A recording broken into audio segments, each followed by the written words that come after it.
Just a trigger warning for you. Some of this reporting is disturbing, so please listen and watch with care. Welcome to a special episode of the 48 Hours podcast, Inside the Banfield Trial. I'm your host, 48 Hours correspondent, Anne-Marie Green.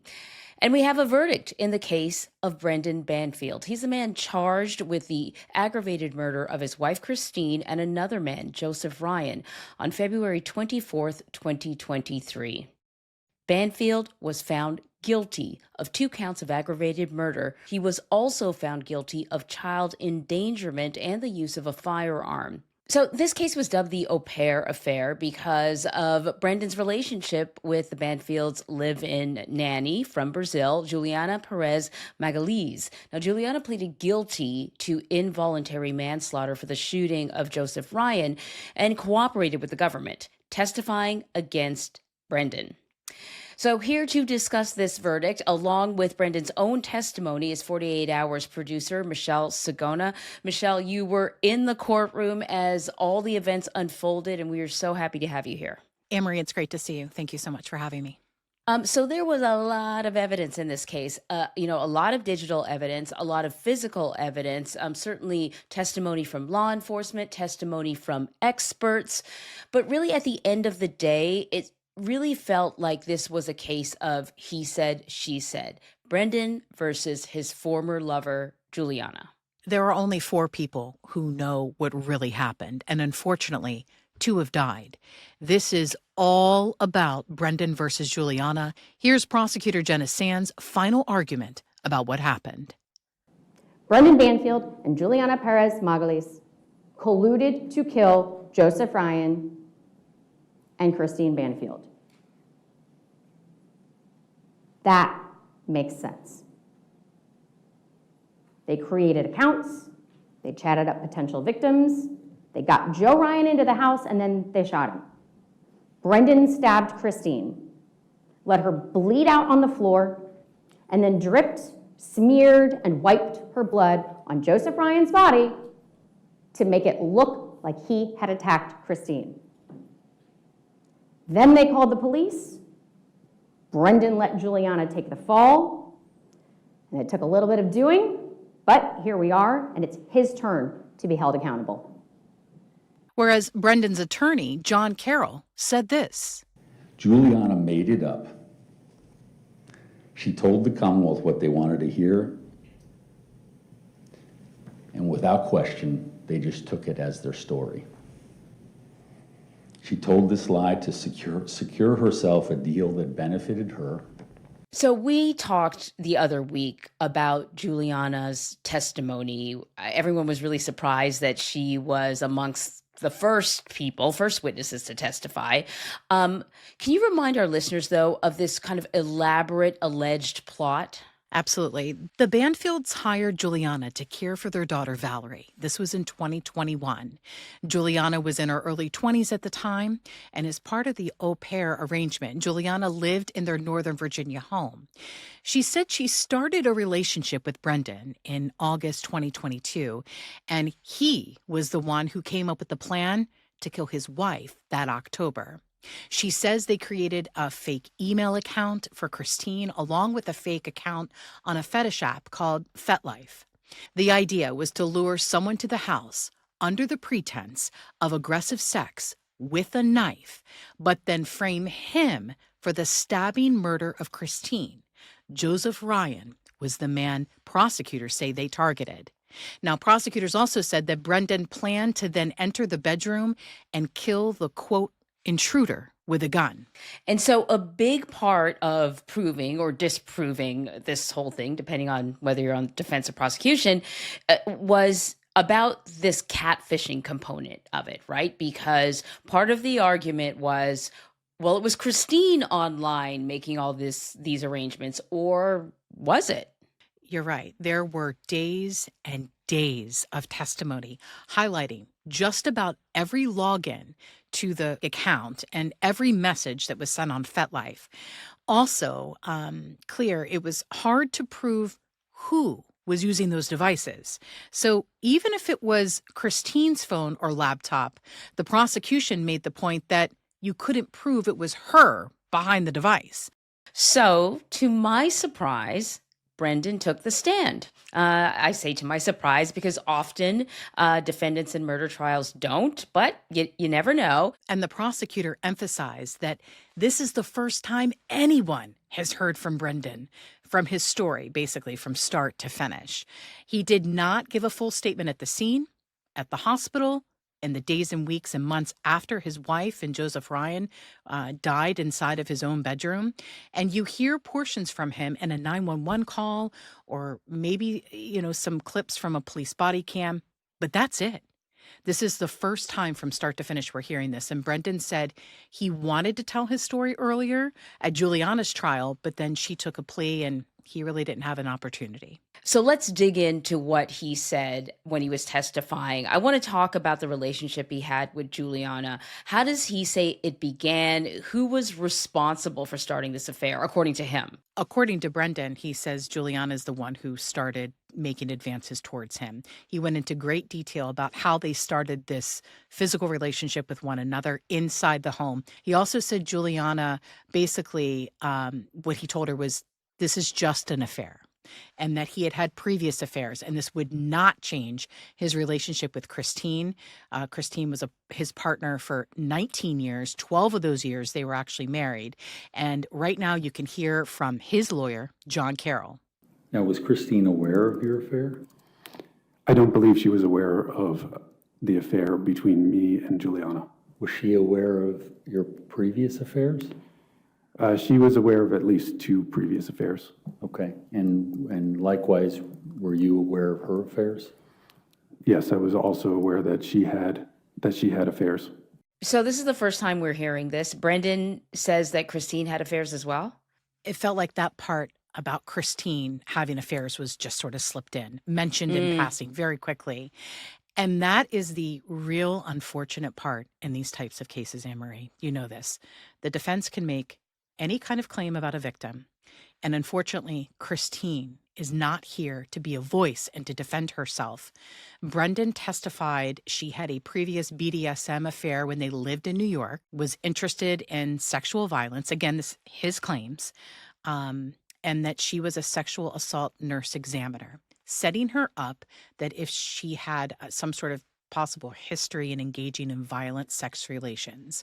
But it was something he said he had not had any interest in pursuing. Again, this is his version of events.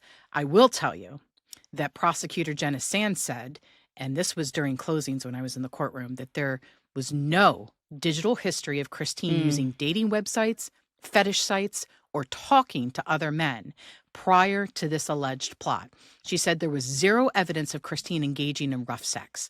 And in addition, we learned Christine has a blood disorder, and her father testified to what she went through as a child all the way up to an adult. So the prosecution is like, why would Christine invite someone into her home, her family home, with a knife, knowing that if she were to be cut, it could be a serious situation?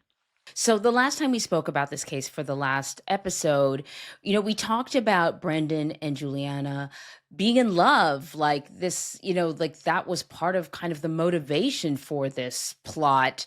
But then Brendan seemed to be really downplaying the relationship. I mean, what's that about? And the prosecutor challenged him. You better believe that on that cross-examination. Did you love her? There was points that I told her that I loved her. You told her that you loved her, but you didn't actually love her. I would say that I had feelings for her, but they weren't nearly as strong as feelings for my wife. The Commonwealth even admitted multiple lengthy love letters for the jury to see. This was after Juliana was arrested, professing his love for her. One letter even mentioned he was obsessed with her happiness. So in regards to this alleged plot, Brendan's attorney just flat out asked him if he created a plan with Juliana to kill his wife, Christine. Here's his response. No, there was no plan. At this point, our relationship is maybe 6 to 8 weeks old.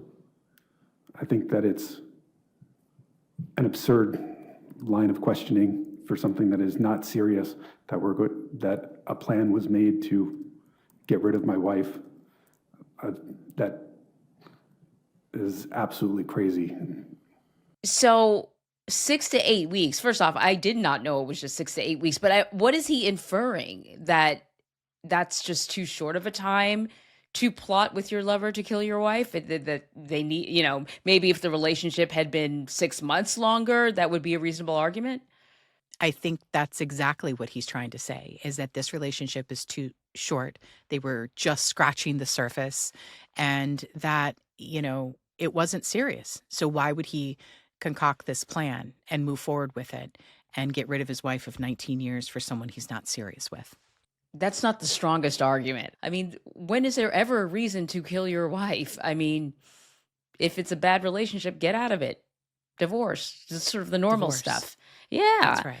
Exactly. And I was also struck by Brendan's description of Juliana choosing to be with him whenever she could. This is what he says. And the reason why I bring this up is because it comes up when Brendan is going to the shooting range to practice for his job as an IRS agent. He has a gun as part of his job, and prosecutors allege Juliana went to the range to practice shooting as part of the murder plot. Brendan says she was just tagging along. In having her come to the range, was there any plan that she was going to back you up on some plan? I mean, there was no plan at this point when we had gone to the range. There was none of the suspect email account. There was no FetLife account. There was no Telegram messages. None of that existed at the point that we went to the range. Okay. Now, did FetLife or Gmail or Telegram ever exist for you? I did not know about them until after Christine died. I didn't get to see them until after Juliana's arrest. So there's no plan at this point? It's a weird way to say it. It is weird. So if Brendan is suggesting that this thing with Juliana is an affair, it hasn't really been going on that long, just what was kind of the status of their relationship at the time of the killings? Well, this is very interesting. Brendan says Juliana had broken up with him several times, and on February 24th, they weren't together. He claims she was upset when he would spend time with Christine, and she ended their relationship in the days leading up to this deadly incident. That is really fascinating.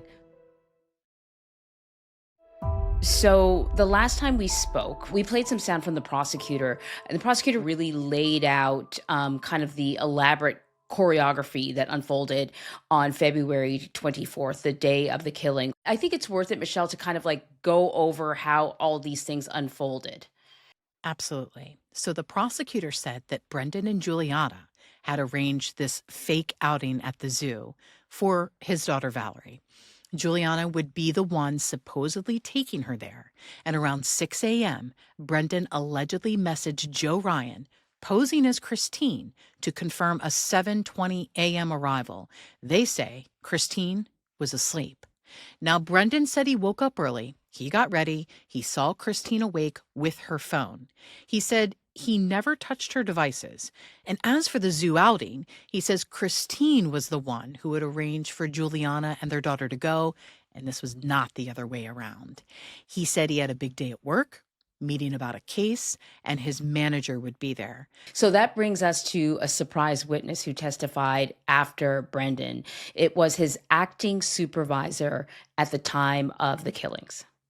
Mr. Banfield testified that he had a scheduled meeting with his manager. That would have been yourself or Juliet Jones. Is that correct? Those are the only two people I can look that have been his manager. Yes. Okay. And she was out of the country, and you were in Baltimore and not planning on meeting him, correct? Correct. This surprise witness also confirmed on the stand he was not interviewed by police on the week that the investigators were out at his office interviewing coworkers. I think he may have been away or out of town. So he was not able to interview with police at the time, so he did not give them a formal statement. But after hearing Brendan Banfield testify on the stand, that's when this coworker, who was the supervisor at the time, came forward and wanted to let everyone know that he did not have a meeting that morning and he was in Maryland. Okay, so let's talk about the leaving of the house, because Juliana testified. And she said that she left the house with Valerie and she parked nearby so that she could have a clear view of the house. Brendan goes to a nearby McDonald's. Juliana says that when she sees Joe Ryan arrive at the house, she calls Brendan at the McDonald's. And all three of them, Brendan, Juliana, and Valerie, return to the house. And they all enter through the basement. And this is when Juliana testified that Brendan went upstairs to the bedroom and she followed. She said that she saw him shoot Joe and then stab Christine. Then she shot Joe a second time. This is all according to her testimony. What did Brendan say? How did he describe this? He said he went to the McDonald's. He picked up breakfast on the way to work. He was in the restroom for 7 minutes. And also he sat in the parking lot and apparently ate his food, then went inside. When he got a panicked call from Juliana, he tried calling Christine, but it went straight to voicemail. Brendan said when he came home, he took a direct route home. When he got there, he went inside. He heard what he believed to be sexual noises and assumed Christine was having another affair. This is, again, according to Brendan. But then sounds from Christine sounded painful, and that's when he decided to go upstairs. He had his gun from work, as well as his handcuffs. This is when he said he encountered Joseph Ryan with his wife. You saw a knife there. What were you thinking in terms of Joe Ryan with a knife to Christine's neck? I was extremely terrified. I don't know that I've ever been more panicked in my life. At the same time, he admitted he really couldn't see Christine's neck due to her hair being thick and curly, but he said he believed she had blood in her hair. He also said he tried to de-escalate the situation, telling Joe to drop the knife. He says then he saw Joe forcefully stab Christine, causing Christine to fall to the ground, and that's when Brendan said he shot the gun at Joe. Brendan says he saw a bloody wound on Christine's neck and started applying pressure at this point. But by this time, Brendan says he noticed Juliana in the room. He claims he asked her to call 911 and to watch Joe as he tended to Christine. He said Juliana stepped away to the master bathroom. Christine told me that she was bleeding out and that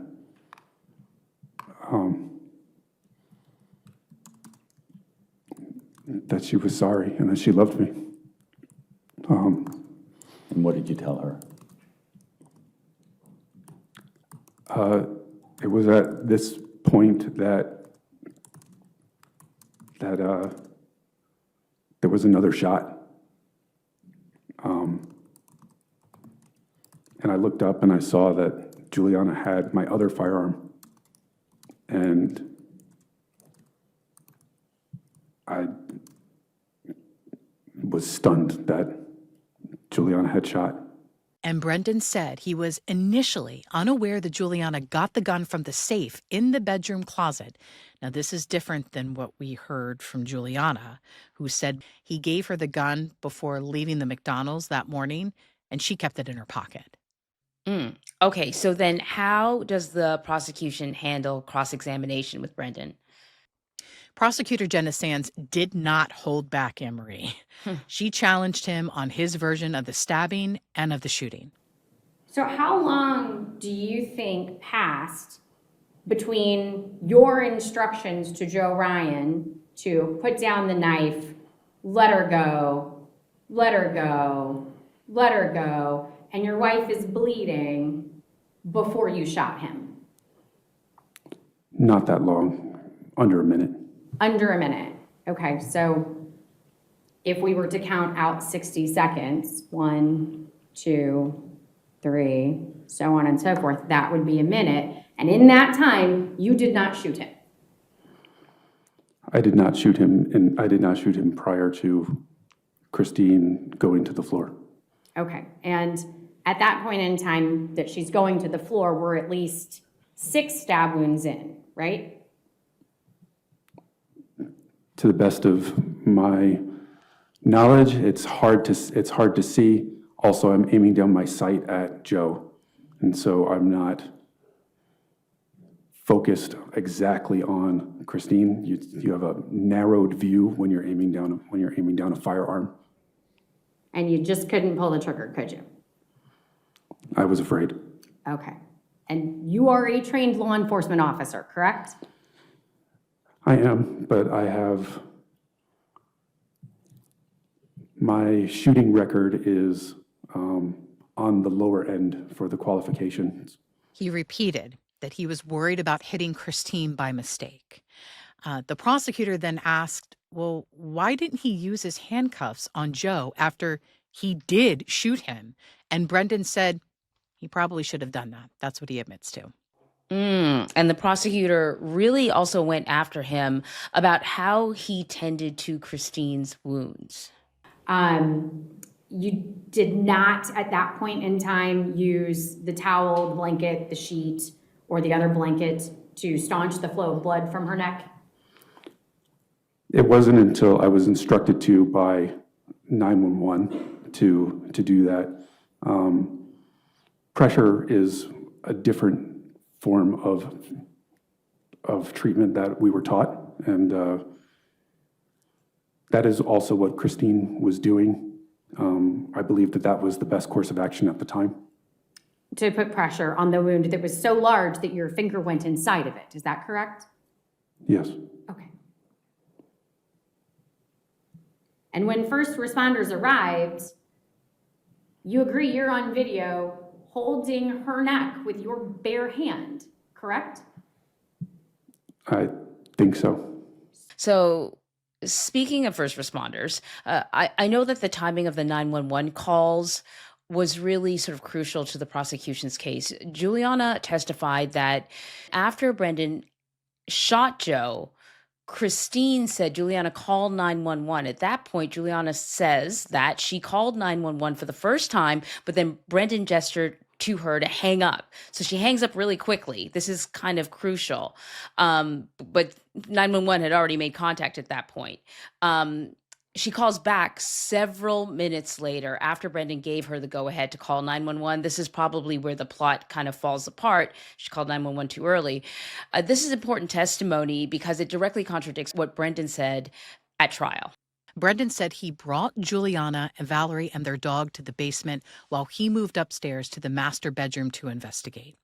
He believes Juliana made that first quick 911 call while she was downstairs in the basement and he was upstairs. And the defense introduced an expert who testified they identified the dog's whining in a portion of that call. But he said he did tell Juliana to call 911 later after she came up to the bedroom, and this was after he had shot Joe Ryan. And then we should remind everyone that Valerie, their young daughter, is in the basement this entire time. It's really hard to think about. And the prosecutor asked if Brendan was thinking of his daughter. Why didn't he tell Juliana to leave the house with Valerie or use the lock on the outside of the basement door to make sure that they wouldn't be able to go upstairs? He claimed that at the moment he was just focused on Christine and that Valerie, from what he thought, was safe in the basement. Yeah, why would you want your daughter to hear any of this, to possibly see any of this? And the prosecutor did say this. You have a gun. You're going up. Obviously, you're afraid for your safety in some sort of sense or regard to all of this. And why would you not get your child out of that situation? Why would you? And 4-year-olds are curious. Look, I have a 2-year-old, a 6-year-old, and a 10-year-old. And let me tell you, kids are curious. They want to know what's happening. If they hear something, they're going to the noises. They're going to figure out whatever is happening. And I mean, at any point, she could have walked up those stairs. At any point.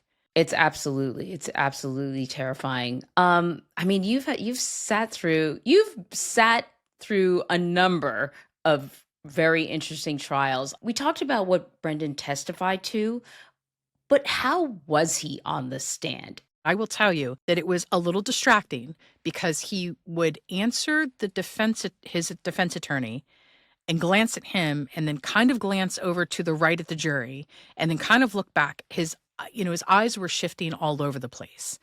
And it seemed like he was trying to keep, his sense of thoughts going. But, it was hard for him, I think, at times, to be quite honest. And again, this is the first time we're hearing of anything in full totality. So there's nothing to compare it to. And then my other question was about Christine.